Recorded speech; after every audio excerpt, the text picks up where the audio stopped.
Ya, bismillahirrahmanirrahim. Assalamualaikum warahmatullahi wabarakatuh. Mari kita coba lihat beberapa contoh karya teman-teman kita dari kelas D. Nah, kita mulai dari satu karya ini dengan menggunakan metode pancaran. Betul, saya kira ini sudah dimulai dengan pancaran, ya. Tetapi saya melihat ada kendala atau ada masalah di sini bahwa satu, formatnya tidak standar. Kemarin saya sudah sampaikan bahwa tolong gunakan kertas dengan bujur sangkar. Nah, jadi ini tidak seperti itu. Jadi ini tolong dipotong saja.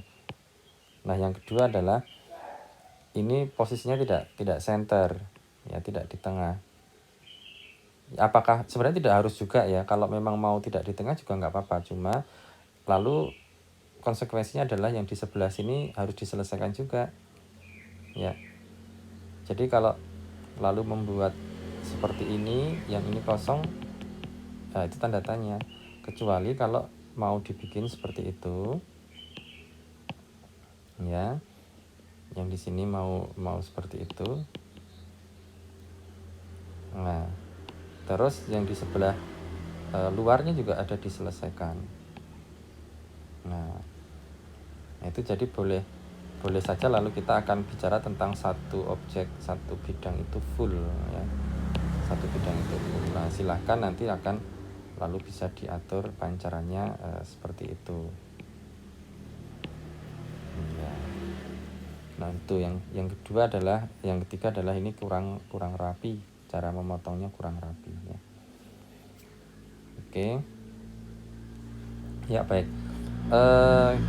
Saya sedikit ulangi ya. Tadi kemarin kita ada 4 cara ya. Yang pertama adalah perulangan, yang kedua adalah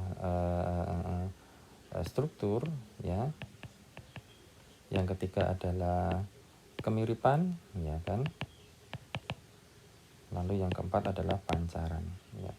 Silahkan gunakan metode ini secara tertib gitu ya.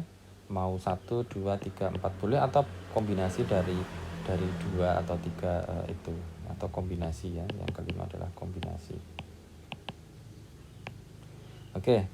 Nah, di sini ada karya dengan perulangan raut. Ya, saya kira ini bagus, betul sudah menggunakan konsep itu, tetapi lagi-lagi saya melihat sayangnya adalah ini tidak dikerjakan dengan rapi. Jadi kerapian itu sebenarnya poin yang lain, tetapi akan sangat membantu kalau tugas itu bisa dikerjakan dengan rapi. Ya, contoh, karena ini objek ini menjadi sangat teratur, ya, perulangan itu menjadi sangat kuat, saya menduga objek ini lalu harusnya betul-betul ukurannya itu sama, ya. Atau kalau memang tidak sama, tetapi setidaknya ada bagian yang lalu pada saat menempel itu bisa betul-betul rapi, ya. Kecuali kalau ini memang desain ini akan dibuat menjadi desain yang lebih kesannya bergerak, ya. Tapi pun juga saya kira ini perlu dirapikan, ya. Jadi cara memotong kertasnya juga perlu dibuat lebih rapi. Oke. Ya, lalu ini dipotong saja kertasnya menjadi bujur sangkar. Ya. Oke. Nah, selanjutnya ini ada komposisi Unity. Nah, saya akan tanya dia menggunakan metode yang mana. Nah, perlu dijelaskan dengan metode yang mana itu supaya kita bisa paham, bisa punya kontrol terhadap setiap objek ini mau seperti apa letaknya. Nah, saya masih belum melihat apakah ini dengan struktur, ya, atau dengan kemiripan, atau apa gitu ya.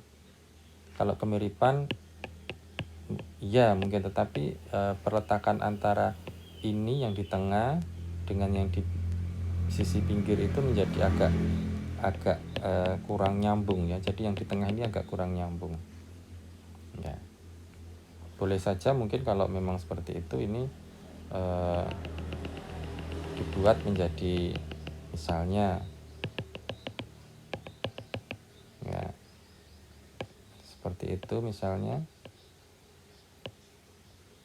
Nah, itu mungkin akan lebih terasa nyambung dengan yang lain, teman-temannya yang lain. Karena yang di tengah ini menjadi tidak ada koneksi dengan yang lain. Ya, ini jelas sekali pakai struktur desain dan sudah betul ya bahwa caranya seperti itu. Cuma ada kendala apa? Saya kira kita bisa lihat bareng-bareng bahwa ini ada masalah dengan kerapian memotong. Ya, saya menduga ini pada saat memotong dengan menggunakan cutter atau gunting ya. Nah, jadi tidak cukup rapi. Yang berikutnya adalah kerapiannya juga pada saat nempel juga tidak bagus ya. Kita bisa lihat ini ada jarak yang berbeda-beda, ini ada yang numpuk ya. Memang harus lebih cermat ya. Jadi kerapiannya sayang masih belum bagus ya. Padahal sebenarnya udah betul ini dengan menggunakan struktur seperti itu. Nah, ini juga sama menggunakan struktur ya. Jadi menggunakan struktur, saya kira ini juga idenya bagus. Cuma betul agak kesulitan pada saat membuat desain itu dengan rapi ya. Kerapiannya memang perlu ditingkatkan ya. Jadi rapi itu kelihatan betul nanti akan desain yang sederhana lalu akan menjadi terlihat lebih profesional ya. Jadi ini kita bisa lihat cara nempelnya ya. Memang harus diatur betul ya. Gunakan garis bantu dengan pensil untuk memastikan bahwa misalnya ini betul-betul bisa sama itu ya. Bisa sama misalnya, bisa sejajar, segaris dan seterusnya. Oke, ini ada pancaran ya. Ini ada pancaran, saya kira juga ini kelihatan ya bahwa ini adalah pusatnya ada di situ ya. Cuma ini juga kita mesti melihat ada beberapa yang belum rapi ya. Ya. Metodenya udah betul ya, tapi saya kira kerapiannya bisa ditingkatkan. Nah, ini ada perulangan ya. Perulangan dan ini kelihatan kalau rapi sekali ya. Dan perulangan ini lalu dikombinasikan dengan struktur. Strukturnya mana? Nah, strukturnya kan ada ini. Nah, sehingga objek yang banyak sekali ini berulang tetapi berbeda kelihatan dalam satu kesatuan. Ya, ini contoh yang saya kira bagus ya. Nah, ini contoh yang lain adalah struktur ya, dia menggunakan struktur ya dan segitiga ya, ini bagus saya kira. Cuma sayang lagi-lagi juga ini ada beberapa yang mungkin akan baik kalau bisa dirapikan gitu ya. Jadi bisa dipastikan kerapiannya ya. Jadi padahal sebenarnya idenya udah bagus banget ya. Oke. Ini adalah dengan pancaran ya. Pancaran itu kesan kuat ada di tengah ini. Nah, lalu dia menghubungkan dengan yang lain.